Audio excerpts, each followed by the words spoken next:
We are one game into week 5, and what a game it was between the Bucs and the Bears. That game provided everything the NFL could have hoped for from a game coming down to the wire and a very close finish. There are several more games to be played for the rest of the week, and that's what we're going to discuss in today's video. I released the first part of game predictions on Thursday, and the remaining 8 games will be in today's video. As I record this, every game will be predicted as it is going on, and that there are no more positive COVID cases, which would obviously tinker with the schedule. Now, before we get started, make sure to like the video and subscribe to the channel, as all support is very much appreciated. Now let's begin. And we start today's video off with the Rams at the football team. Washington, as we know, benched Dwayne Haskins this week, and if the Haskins era is indeed over, then this will be considered a failure, as he started just 11 games, has a 3-8 record in those games, and has just 11 career touchdown passes. Now, personally, I don't think Haskins ever had a good chance of succeeding, as he had no weapons outside of Terry McLaurin, and with a one-year starter from college, those type of players need help, and simply put, he didn't receive much. Anyways, Kyle Allen will be starting against a team that has players like Jalen Ramsey and Aaron Donald, and I'll be honest here, if the football team keeps this within 10 points, I will be surprised.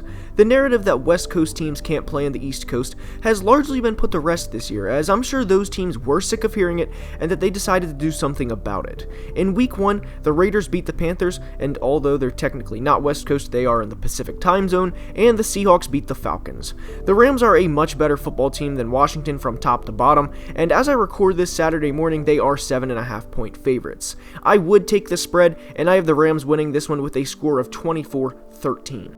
And next we go to San Francisco to discuss the Dolphins at the 49ers. The 49ers are 9-point favorites, and it was announced that quarterback Jimmy Garoppolo will be starting this game, much to the delight of every 49ers fan.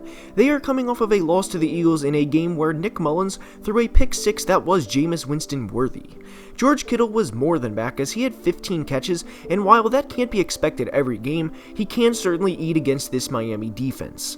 Miami, on the other hand, is coming off of a game where they played the Seahawks and lost by 8 points.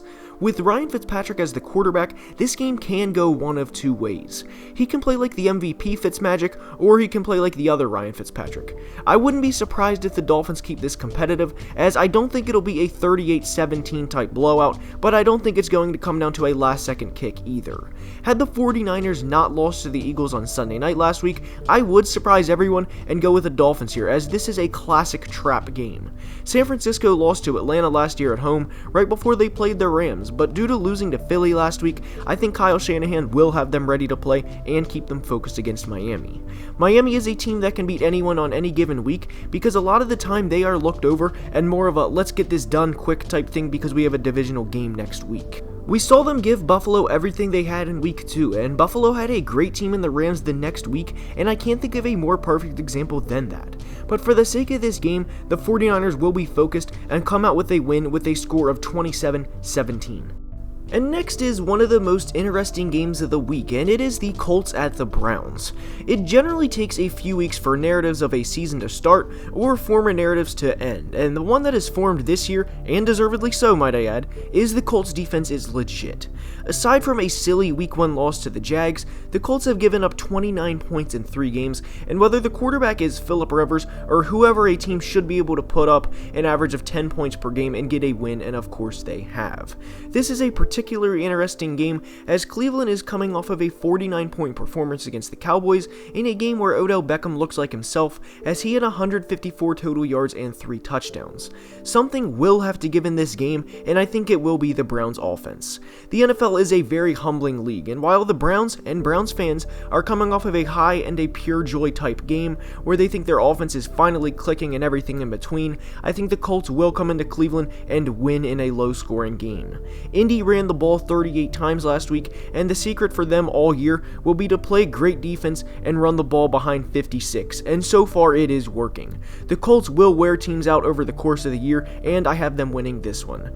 Cleveland did give up 38 points last week, so just because their offense was phenomenal, let's not forget that their defense wasn't exactly the 85 Bears. Due to that, I think the Colts come away with a win with a score of 20-13. And next is the classic Sunday night game that thankfully isn't a Sunday night game this year, which of course is the Giants at the Cowboys.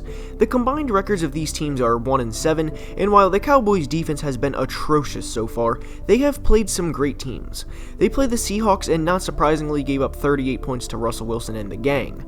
The game that did surprise me though was last week, as previously mentioned gave up 49 points to the Browns. At some point they will get better on defense, as I don't think they're going to give up an average of 36 points per game for the rest of the year, which is what they've given up the past 3 weeks. The week for Dallas to get everything clicking is this one, as they will be playing a turnover-prone quarterback who doesn't have much to work with on the offensive side of the ball.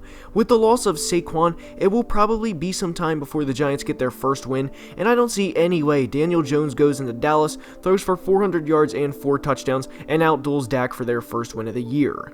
The Cowboys' offense is very good, and we all know that, but the biggest question is, can this defense stop anybody? If they can't stop the Giants this week and they gave up 30 points to them in a loss, then I do think not only will they have a serious problem, but I think the Mike McCarthy era will be over a lot quicker than people realize. And what I mean by that is a season or 2 at most, not after 6 or 8 weeks to be 100% clear. But for the sake of this game, I do have the Cowboys winning this one with a score of 31-20. And next is the Sunday night game between the Vikings and the Seahawks. The Vikings are coming off of their first win of the year against the Texans, in which they made Bill O'Brien get fired. The Seahawks are coming off of their 4th consecutive win, and the Vikings defense and their young secondary will be tested with everything they have in this one. They will be playing a top 2 or 3 quarterback depending on your rankings, and have to go against players like DK Metcalf and Tyler Lockett. I don't see any way the Vikings will be able to keep this team under 25 or 30 points, and while I'm at it, the Vikings have not beat the Seahawks in the Russell Wilson era. I don't see this changing, and the Kirk Cousins haters will have more ammo, as the struggles in primetime game narrative or lack of winning primetime games will be evident, and the Vikings will lose this one. The schedule makers certainly didn't do them any favors by having them play in Seattle, and I fully expect Holton Hill, Cameron Dantzler, and Jeff Gladney to be taken to school and go through some more growing pains. Only this one will be in front of America to see. I would be shocked if Russell Wilson has less than 3 total touchdowns at the conclusion of this game, and I don't think the Vikings will be able to keep pace with this Seattle offense. Seattle 35, Minnesota 24. The first Monday night game we have is the Broncos at the Patriots. And just a quick note, I do want to say I absolutely love the doubleheaders on Monday night, and if we have to keep pushing games back, I'm fine with it as long as they're getting played. I don't think teams should have forced bye weeks like the Steelers had in week 4, but if we get double Monday night headers, I'm definitely not complaining. Anyways, the quality of this game probably won't be very high, as Drew Lock isn't starting for the Broncos, and Cam Newton may or may not be starting for New England. Regardless of the starting quarterback for the Patriots, I do expect them to win even without Stephon Gilmore. Foxborough is never an easy place to play, much less for a backup opposing quarterback. I don't think it will be a huge blowout by any means, but it should be a comfortable win for New England.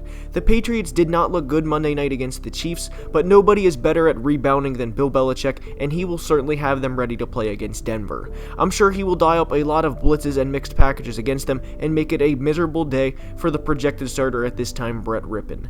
New England 24, Denver 10. And the next game we go to is the true Monday night game, which is the Chargers at the Saints. This will be a fun game to watch, with Justin Herbert making his Monday Night Football debut against a legend in Drew Brees.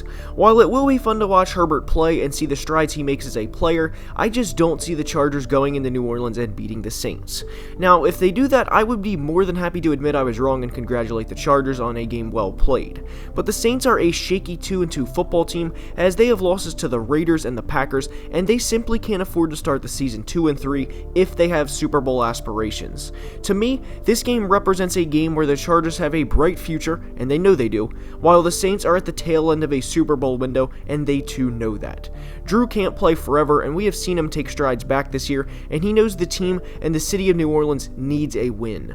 While this would have the Chargers starting out 1-4, there is a lot to look forward to in the future, as Justin Herbert is 22 years old. If he goes into New Orleans and beats Drew on a primetime game, then that would be a huge boost in confidence for him and the team, but I don't think Sean Payton will let that happen to his team. It should be a relatively high-scoring game and a fun one for fans to watch. Saints 34, Chargers 27. And the final game we go to is the Tuesday night game, which is the Bills at the Titans. This will be a very fun game to watch as both teams are undefeated, and with everything that has surrounded the Titans facility the past 2 weeks, it will be interesting to see how they bounce back from that. To me, this game goes one of two ways. The Bills absolutely rock the Titans due to them being prepared and being at team facilities for the past few weeks, or the Titans come out and play solid football and come away with a very close win.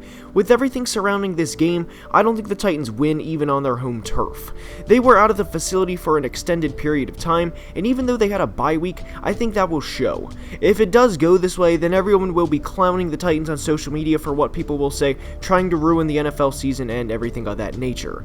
The Bills have been clicking, and I don't see it stopping even on a Tuesday night. Allen to Diggs will be fun to watch on primetime TV, and we will more than see what the hype is about. Buffalo 31, Tennessee 21. And with that being said, that's all I have for today's video. Please like the video and subscribe to the channel. If you ever have a video suggestion, please comment below. Again, please like the video. It helps a ton. I truly appreciate all the support, and I will see you guys next time. Have a great day.